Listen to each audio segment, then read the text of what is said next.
नमस्कार, ज्योतिष के इस कार्यक्रम में स्वागत है आपका एस्ट्रोटेबल.com पे। ग्रहों के गोचर सभी राशियों पे इफेक्ट क्या डाल रहे हैं उस पर आधारित ये वीडियो है और करीब करीब सभी राशियों की वीडियो बनती चली आ रही है। उसमें ही कालचक्र की जो 10वीं राशि है मकर राशि, उनका कैसा गुजरेगा आने वाला सितंबर महीना। चूँकि मकर राशि शनि से प्रभावित होती है और शनि खुद ही इनके अपने भाव में बैठा हुआ है इस समय, तो काफ़ी एक अच्छा योग बना हुआ है। और शनि जो है करीब करीब 2022 के शुरुआती पलों तक, या कह सकते हैं शुरुआती महीनों तक इसी भाव में रहेगा, तो काफ़ी अच्छे फल लेके आ रहे हैं इनके लिए। लेकिन फिलहाल सितंबर का महीना और ग्रहों के गोचर इनको क्या दे रहे हैं, इस पे ही आधारित वीडियो। तो आइए देखते हैं कि सितंबर कैसा गुजरेगा मकर राशि वालों का। इससे पहले यदि आपने मेरे चैनल को सब्सक्राइब ना किया हो तो सब्सक्राइब भी करें और साथ ही बेल आइकॉन भी ज़रूर आप प्रेस करें, ताकि इस तरह की जो वीडियो है जो कि आपके आने वाले जीवन से संबंधित है या ग्रहों के गोचर से संबंधित है, वो समय समय पर आपको मिलती रहे, आप लाभान्वित होते रहें। मेरे फेसबुक पेज एस्ट्रोटेबल.com के ही नाम से वो भी है, उसे भी आप लाइक कर सकते हैं, वहाँ भी इसी तरह की जानकारियाँ हैं आपके जीवन से जुड़ी हुई।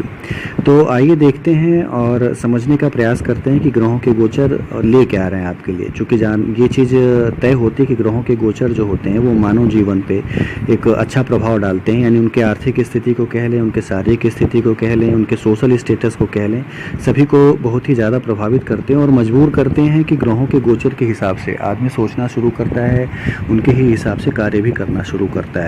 तो ये सब चीज़ें दिखाती हैं कि ग्रह के गोचर जो हैं वो बहुत एक इम्पॉर्टेंस रखते हैं आदमी के जीवन में। तो आइए इसको कुंडली के ही माध्यम से समझने का प्रयास करते हैं कि आपके लिए ग्रह क्या ले आ रहे हैं, खासतौर से सितंबर के महीने में। तो जैसा कि ये कुंडली बनी हुई है, आप देख सकते हैं स्क्रीन पे, आपके मकर राशि की ही है और शनि यहाँ पे आपके खुद की अपनी राशि में है चंद्रमा के साथ। चूँकि चंद्र राशि पे आधारित गोचर होते हैं तो चंद्रमा आपके दशंक में है और यहाँ पे शनि के साथ बैठा हुआ कह सकते हैं।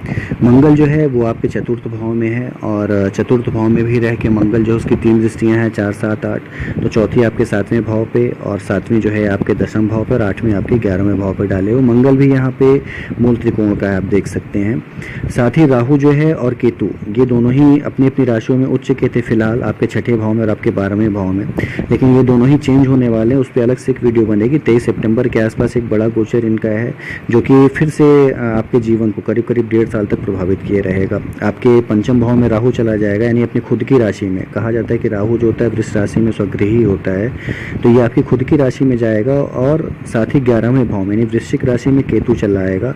तो ये भी काफ़ी ज़्यादा लाभप्रद होगा आने वाले समय में आपके लिए। तो इस पर एक विस्तृत वीडियो बनेगी, आप देख सकते हैं इस महीने में ही। तो फिलहाल अभी राहु और केतु जो हैं खासतौर से सितंबर के माह में 23 सितंबर तक आपकी इसी राशियों में बने हुए हैं। शुक्र जो है वो 1 सितंबर को आ जाता है आपके 7th हाउस में और 27 सितंबर तक इसी भाव में रहेगा, यानी 27 दिनों तक वो आपके सप्तम भाव में रहेगा, कर्क राशि में। सूर्य जो है वो आपके अष्टम भाव में रहेगा और अपने खुद की राशि में रहेगा कह सकते हैं। और 16 सितंबर तक, 16 अगस्त को यहाँ पे आया था ये, साथ ही 16 सितंबर तक इसी भाव में रहने वाला है। उसके बाद ये चेंज करेगा और चला जाएगा आपके 9वें भाव में, कन्या राशि में। बुध के साथ बुधादित्य योग बनाएगा।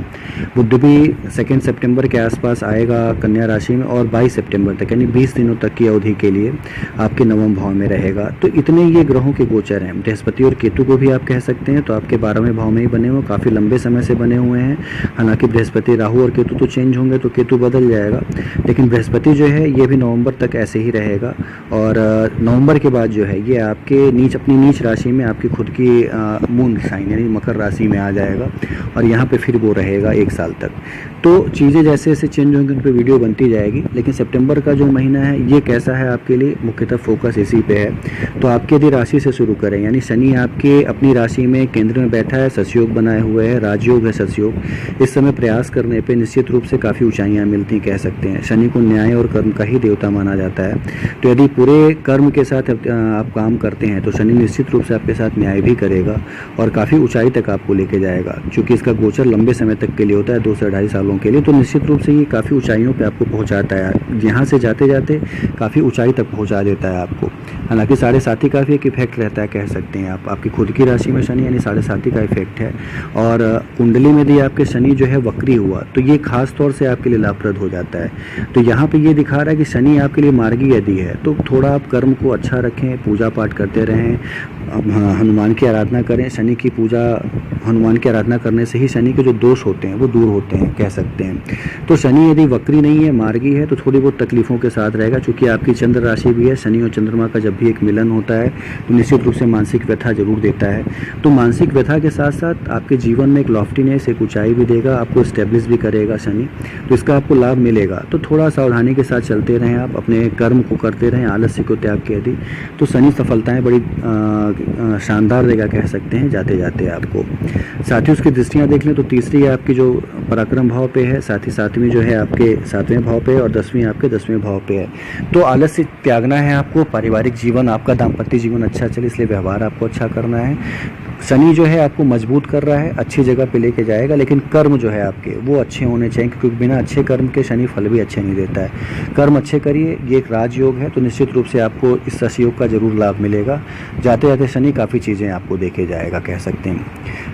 आते हैं यदि हम आपके चौथे भाव पे मंगल मूल त्रिकोण राशि में, यहाँ मंगल के साथ एक चीज़ ये है कि मंगल 22 फरवरी तक इसी तरह से रहना है इसको, यानी मंगल जो है बीच में जब वक्री होगा तो वो मीन राशि में जाएगा, और जब मार्गी होगा तो आपकी मेष राशि में रहेगा, यानी तीसरे भाव और चौथे भाव को लगातार ही प्रभावित किए रहेगा।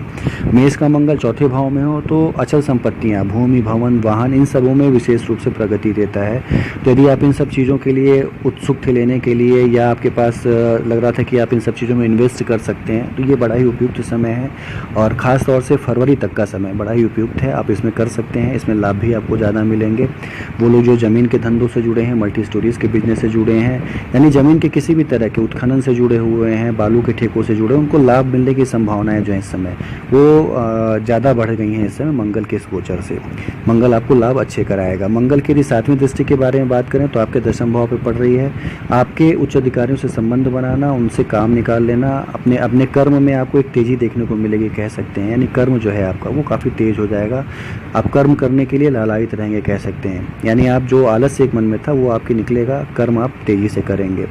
तो ये सारी चीज़ें हैं। हालांकि एक ड्रॉबैक भी है, मैं आगे बताता हूँ क्या है वो, लेकिन यहाँ पे कर्म करने के लिए मंगल जो है आपको वो उत्साहित कर रहा है, अपने काम आप करेंगे। साथ ही मंगल की जो 8वीं दृष्टि है 11वें भाव पे, तो चतुर्थ और 11वें भाव में एक संबंध है कि लाभ से आपका सुख बढ़ेगा, यानी लाभ भाव पे दृष्टि है अपनी खुद की राशि यानी वृश्चिक राशि पे, तो लाभ से आपका सुख बढ़ेगा। ये चीज़ें यहाँ पे इंगित कर रहा है मंगल, तो इसका पूरा लाभ उठाना चाहिए। कार्य यदि आप करते हैं और भूमि या मल्टी स्टोरीज या बालू से या जमीन के किसी कार्य से जुड़े हैं तो लाभ मिलने की संभावनाएं सुनिश्चित है। सुख में आपकी वृद्धि होना। माता से संबंध थोड़ा अच्छे रखें, क्योंकि मंगल जब भी यहाँ पे होता है तो माता से संबंध थोड़े आपके अच्छे नहीं रह पाते हैं, तो माता से संबंध अच्छे रखने की कोशिश करें।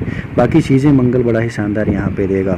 राहु को देख लें तो राहु आपके 6ठे भाव में बना था, शत्रुहंता योग बना के पेट की समस्याएं थोड़ी बहुत आपको दे रहा था, कह सकते हैं आप, पेट में अपच होना, डिस्पाइसिया होना, ये सारी चीज़ें दे रहा था। लेकिन फिर भी फाइनेंस के मामले में कह लें या शत्रुओं को हराने के मामले में कह लें, ये सारी चीज़ें यहाँ पे राहु आपको दे रहा था। इस राहु का गोचर होगा, उस पर अलग से वीडियो बनेगी सितंबर में, उसे आप देख सकते हैं कि क्या फल मिलेंगे। लेकिन फिलहाल राहु आपके लिए यहाँ पे लाभप्रद था, जो कि 23 सितंबर को गोचर करके वृष राशि में चला जाएगा।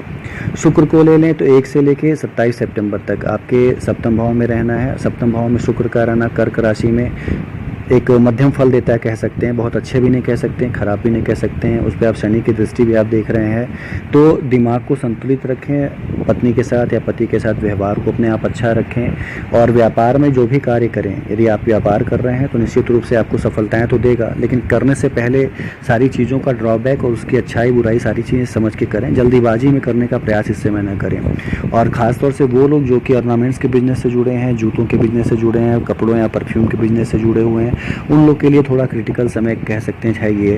तो अपने निर्णय जो लेने हैं उसको आप सोच समझ के लें सारी चीज़ों को, तो फल आपको बड़े अच्छे मिलेंगे। शुक्र जो है यहाँ पे बहुत ज़्यादा प्रभावी नहीं है, शनि की दृष्टि होने से थोड़ा दिमाग को भ्रमित करके रखेगा शुक्र से संबंधित बिजनेस में, तो आपको थोड़ा बच के रहना इन सब चीज़ों से। कोई भी पेपर साइन करने से पहले 2 बार 4 बार सोचना है, उसके बाद कोई कार्य यदि आप करते हैं तो व्यापार में भी आपकी अच्छी बढ़ोतरी देखने को मिल सकती है। सूर्य को ले लें, सूर्य आपका अष्टम भाव में है, खुद की राशि में है, तो यहाँ पे सूर्य जो अष्टम में जब होता है तो अच्छे वे में यदि कहें तो आपको आध्यात्म की तरफ ले जाता है, कह सकते हैं, आपको पारलौकिक ज्ञान की तरफ ले जाता है, आपको धार्मिक कार्यों से जोड़ देता है। और बुरे रूप में यदि कहें तो आपकी आंखों में प्रॉब्लम दे सकता है, आंखें जो हैं आपकी थोड़ी प्रॉब्लमेटिक हो सकती हैं। यदि पहले से कोई चश्मा लगाते थे या पावर में कोई चीज़ें थी आपके तो उनको चेक करा लें आप, तो ज़्यादा अच्छा है। या दवाइयाँ डालते थे या खाते थे तो उनको भी आप रेगुलर लेते रहें, क्योंकि सूर्य जब भी यहाँ पर रहेगा उसकी दृष्टि जो पड़ती है, साथ में आपके सेकंड हाउस पे पड़ती है, तो थोड़ा चोट चपेट लगना, थोड़ी आंखों में प्रॉब्लम आना, ये सारी चीज़ें सूर्य यहाँ पे देता है। पिता के साथ संबंध अच्छे ना होना, अष्टम भाव में पिता से संबंध भी सूर्य थोड़े खराब करता है। हालांकि अपनी खुद की राशि में है तो बहुत ज़्यादा तो नहीं, लेकिन थोड़ी बहुत समस्याएं दे सकता है। तो यहाँ पे सूर्य का ये प्रभाव रहेगा। हालांकि 16 सितंबर के बाद ये चेंज होकर आपके नवम भाव में जाएगा, बुध के साथ रहेगा, कन्या राशि। तो ये तो अपने आप में खुद एक बुधादित्य राजयोग बना सकता है, कह सकते हैं। चूँकि बुध जो है नवम भाव में है तो वो खुद में राजयोग बना रहा है। चूँकि कन्या राशि में है, स्वगृही बुध है, तो खुद में राजयोग बना रहा है।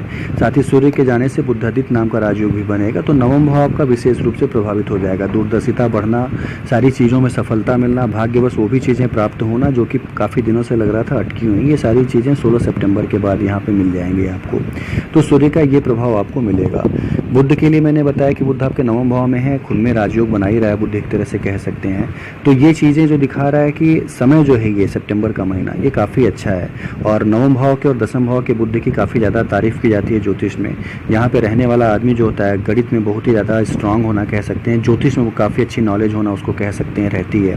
तो चीज़ें उससे काफ़ी शानदार मिलती हैं कह सकते हैं। बुध जो है आर्थिक स्थिति उसकी काफ़ी उन्नत रखता है कह सकते हैं, तो चीज़ें अच्छी मिलती हैं। तो बुध यहाँ करीब करीब 22 सितंबर तक इसी तरह से है, तो अच्छे फल लेके आ रहा है। सूर्य के जुड़ जाने से वो फल और भी अच्छे मिलेंगे आपको बुधादित्यों के कारण। तो ये इतनी चीज़ें थी। बाकी आपका केतु और बृहस्पति जो है वो आपके 12वें भाव में काफ़ी दिनों से बना हुआ है। जैसा कि मैंने पहले ही बताया कि केतु और राहु का गोचर हो जाएगा 23 सितंबर के बाद से, तो फल उसके कुछ अलग मिलने शुरू होंगे। लेकिन बृहस्पति नवंबर तक आपके 12वें भाव में ही रहने वाला है और उसकी दृष्टियां जो हैं काफ़ी अच्छी बनी हुई हैं कह सकते हैं आप। आपके सुख को भी प्रभावित किए हुए बृहस्पति, आपके छठे भाव और 8वें भाव को भी प्रभावित किए हुए। इस पर वीडियो बन चुकी है पहले भी, चाहें तो आप विस्तृत इसको देख सकते हैं। चूँकि बड़ा गोचर होता है बृहस्पति का करीब करीब 1 सालों के लिए, तो एक लंबी वीडियो बनती है इस पर जो कि आप पीछे जाके देख सकते हैं। तो ये इतनी चीज़ें हैं। सितंबर का महीना देखा जाए तो सितंबर का महीना काफ़ी अच्छा शानदार बना हुआ है आपके लिए, अच्छे फल भी आपके लिए लेके आ रहा है। आर्थिक स्थिति उन्नत होना, समाज में आपकी सामाजिक स्थिति उन्नत होना, पारिवारिक जीवन में उन्नति होना, ये सारी चीज़ें आपको दे रहा है। कहीं से कोई समस्या नहीं है, सिर्फ अपने पेट के रोगों से यदि आप सावधान रहते हैं तो चीज़ें काफ़ी अच्छी मिलेंगी आपको। हर तरह से आपकी उन्नति इस समय जो है देखी जा सकती है। कर्म अच्छे करिए, शनि को मैंने पहले बताया था, कर्म अच्छे करिए ताकि शनि जो है आपको न्याय दे सके, आपके साथ न्याय कर सके और उसके राजयोग का वो काफ़ी अच्छा फल आपको मिल सके। तो ये सारी चीज़ें थी। बाकी शनि और मंगल जो हैं आपके 10वें भाव को देख रहे हैं। जैसा कि मैंने पहले ही बताया कि शनि मंगल जो हैं आपके 10वें भाव को प्रभावित किए हुए हैं और हर राशि के लिए एक यही फल मिल रहा है कि हर राशि में शनि मंगल कुछ न कुछ भाव को प्रभावित किए रह रहे हैं।